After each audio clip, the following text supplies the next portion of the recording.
The knowledge is not stored here, it is captive, pressing against its prison. What is knowledge? We think of it as power, as treasure, as something to be gathered, guarded, preserved for future generations. But what if knowledge is not a thing to be owned?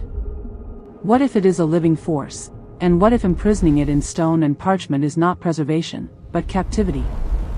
This is the story of a queen who loved knowledge more than her own people, who built a monument to wisdom in the heart of the desert, who believed she was saving the world's memories.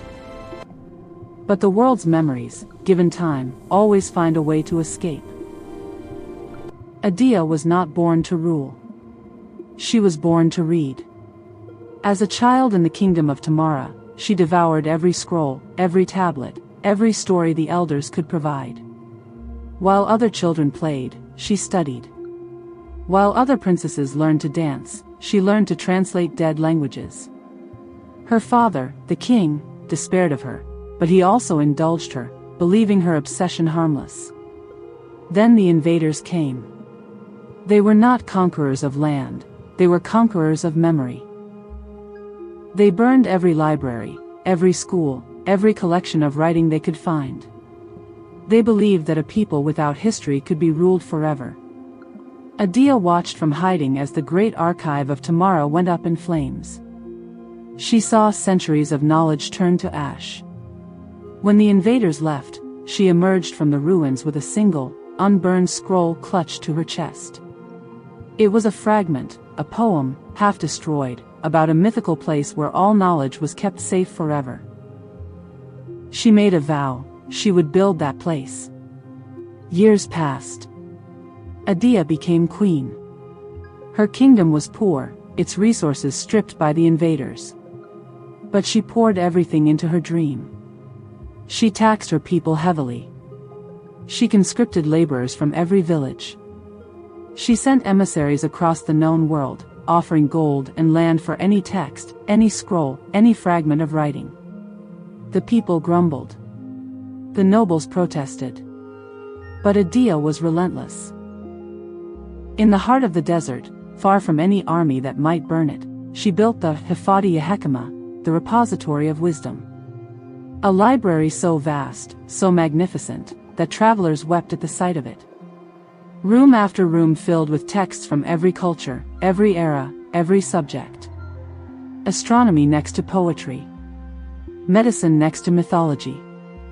History next to prophecy. Scholars came from distant lands to study. Pilgrims came to marvel.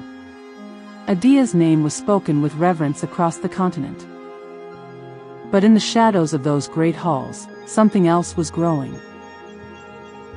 The library thrived for decades. Adia grew old within its walls, surrounded by the knowledge she had saved. She rarely left. She had no husband, no children. The library was her family, her legacy, her life. But the texts began to change. It was subtle at first. A scholar would open a scroll and find a passage he had never seen before, a line of poetry that seemed to speak directly to his own secret thoughts. A historian would consult a chronicle and discover new entries, written in an ancient hand, describing events that had not yet happened. Whispers spread. The library was alive. The knowledge within it was not static, it was growing, shifting, reacting. Adia dismissed the stories. Scrolls do not write themselves, she said. Scholars misremember. That is all. But a young archivist named Faraji was not so sure. He spent his nights in the deepest stacks, cataloging texts no one had touched in years. And he began to notice patterns. Books that had been placed on one shelf would appear on another. Scrolls that had been sealed would be found open, their contents subtly altered. He went to Adia with his concerns. My queen, something is wrong. The library is not just storing knowledge, it is creating it. New texts are appearing. Old ones are changing. It's as if the knowledge itself is alive.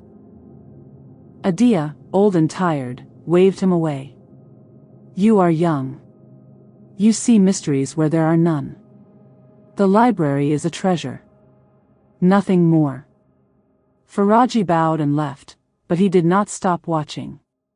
The changes accelerated. Scholars reported dreams in which the book spoke to them, not in languages they knew, but in images, emotions, whole lifetimes of experience compressed into a single night's sleep.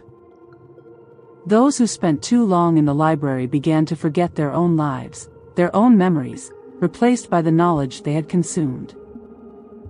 A visiting sage named Zahara spent a year studying the astronomical texts. When she emerged, she could no longer remember her own name, but she could recite the movements of every star for 1,000 years in either direction. She had become a living calendar, her mind replaced by the library's knowledge. Adia finally grew worried. She summoned Faraji. "You were right. Something is happening. What do we do?" Faraji, now older and wiser, shook his head. "I don't know, my queen. But I have a theory. Knowledge is not meant to be locked away.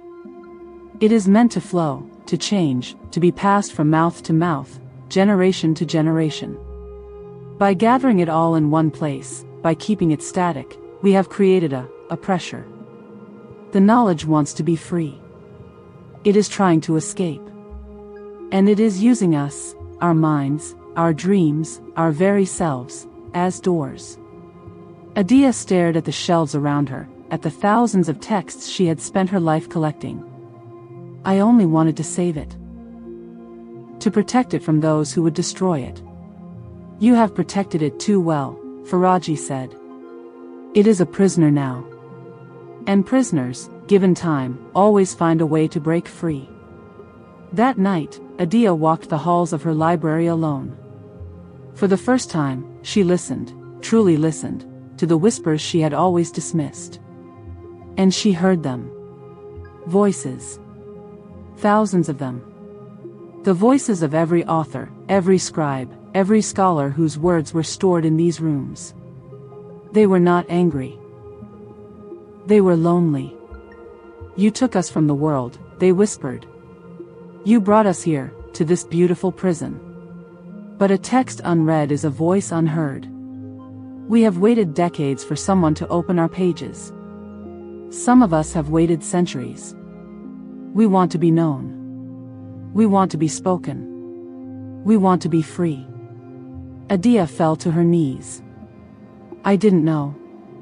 I thought I was saving you. You saved our bodies. But our souls, the knowledge we carry, needs to breathe. It needs to move. It needs to live in minds, not on parchment." The shelves began to tremble. Scrolls unrolled themselves. Books flew open. Pages rustled like wings. The knowledge was not escaping, it was mobilizing. Preparing to leave, by any means necessary. Faraji found Adia in the great hall, surrounded by swirling pages, her face streaked with tears. "It's happening," he shouted over the wind. "The knowledge is breaking free. If it all leaves at once, it will flood the world. Every mind within 1,000 miles will be filled with every text in this library. They will not be able to contain it. They will go mad." Adia looked at him, and for a moment, she was the young queen again, the one who had vowed to save knowledge, not destroy people. "Then we must give it a door," she said. "A single door. A vessel large enough to hold it all, to let it out slowly, safely." Faraji understood. "You." Adia nodded. "I built this prison. I will become its gate." She walked to the center of the hall, where a single lectern held the oldest text in the library, a fragment of the poem that had inspired her as a child, the one about a place where all knowledge was kept safe forever. She placed her hands on it. And she opened herself. The knowledge poured into her. Every text. Every scroll. Every fragment. Every story, every poem, every scientific treatise, every historical chronicle. Centuries of human thought, compressed into a single mind. It should have destroyed her. It should have erased her. But she did not fight it. She welcomed it. She became its vessel, its guardian, its gate. For 3 days and 3 nights, she stood at the lectern, motionless, while the library emptied itself into her soul. Scholars watched in awe and terror.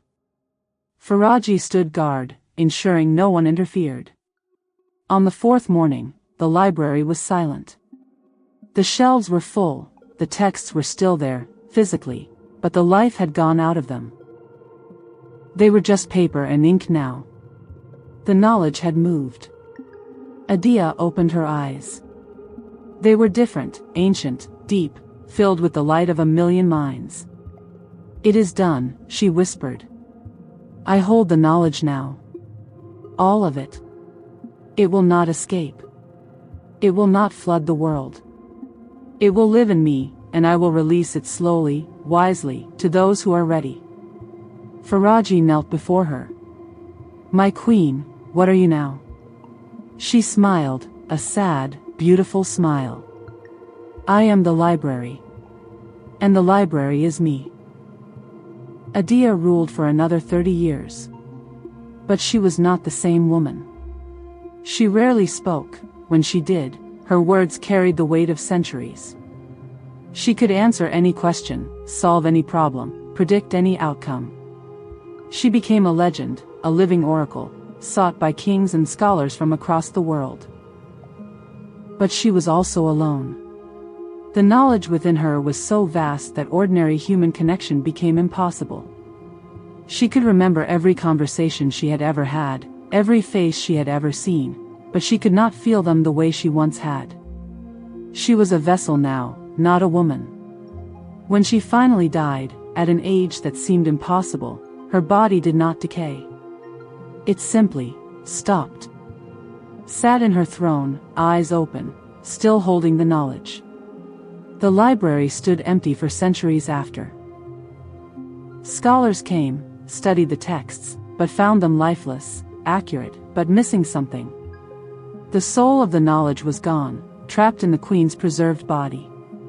Some say she still sits there, in a hidden chamber beneath the library, surrounded by the texts she saved, holding the world's memories in her undying mind. Travelers who know the story sometimes leave offerings at the library's entrance, not for her, but for the knowledge, hoping it will share a fragment with them in their dreams. The library still stands in the desert.